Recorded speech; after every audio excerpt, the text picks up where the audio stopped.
దక్షిణ నటుడు కోటా శ్రీనివాసరావు గారి నుంచి తెలియనటువంటి సినీ అభిమాని ఉండరు. ఆయన ప్రతి సినిమాలో కనిపించేవారు.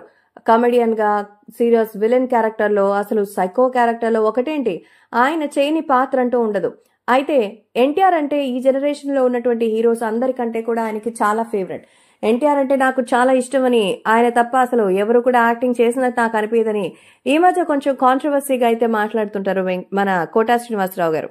అయితే ప్రస్తుతం కోటా గారు తాజాగా నందమూరి బాలకృష్ణ నటవారసుల గురించి చెప్పినప్పుడు ఆయన వేసినటువంటి ఆ పంచెస్ ని చూసి బాలకృష్ణ చెప్పిన మాటలపై మండిపడ్డారట కోటా శ్రీనివాసరావు. అసలు నందమూరి అనే పేరు వినిపిస్తోందంటే ఎవరి వల్ల వినిపిస్తోంది? మన జూనియర్ రాముడి వల్లనే వినిపిస్తోంది. మరి తాత మనవడిగా ఆయన పేరు తెచ్చుకోవడంలో తప్పేంటి? ఆయన్ని మనవడిగా మీరు అంగీకరించకపోయినంత మాత్రాన ప్రపంచం గుర్తించకుండా పోదు. కాబట్టి ఒక్క 4-5 పట్టించుకోనంత మాత్రాన ప్రపంచానికి వచ్చిన నష్టమేమీ లేదని ఎన్టీఆర్ చాలా సంతోషంగా ఉండొచ్చు అంటూ చెప్పినట్టుగా అయితే సమాచారం. కాబట్టి సోషల్ మీడియాలో సైతం ఈ విషయం ఎంతో సెన్సేషనల్ గా మారుతోంది. అలాగే రాబోయే రోజుల్లో కూడా ఈ విషయంపై ఇలాగే ఇంకా కనుక ఉంటే మరి పరిస్థితులు కూడా మారిపోతాయంటూ చెప్తున్నారు.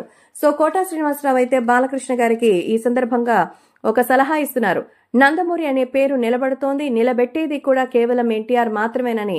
నీ వారసులు అంటే నీ కుమారుడు మోక్షజ్ఞ మిగతా వాళ్ళు ఎంతమందైనా రావచ్చు, కానీ ఆ నందమూరి వారసుడిగా పేరు నిలబెట్టబోయేది అటు సినిమా పరంగా, రాజకీయ పరంగా కేవలం జూనియర్ ఎన్టీఆర్ మాత్రమే కావాలంటే రాసి పెట్టుకో అంటున్నారు కోటా.